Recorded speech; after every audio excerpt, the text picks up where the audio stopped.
Coming in at number 5 is Kirk Cousins. He finished with just 6.8 fantasy points in Week 9, and he's now scored fewer than 18 points in 5 of his last 7 games.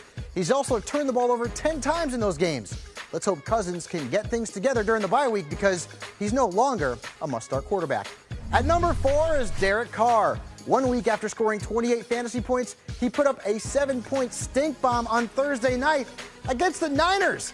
Yeah, that's the same defense that allowed over 20 points a game to quarterbacks going into that week. Much like anyone in silver and black, Carr just can't be trusted regardless of the matchup.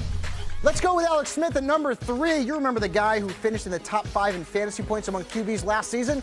Well, he's now failed to score 17 or more points in 7 straight games, and he did it despite a great matchup against Atlanta. It's pretty clear that 2017 was Smith's magical season. And the magic? Well, it's all gone.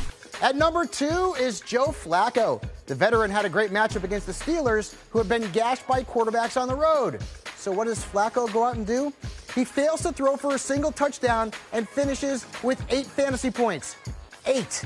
He's now scored fewer than 12 points in 4 of his last 5 games. There's nothing elite about that. And at number 1, Matthew Stafford.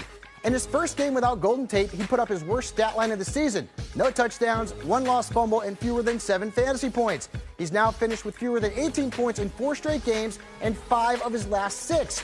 With matchups against the Bears, the Panthers, and the Bears over the next 3 weeks and a brutal fantasy playoff schedule, I wouldn't be surprised if Stafford were on the waiver wire in a lot of leagues.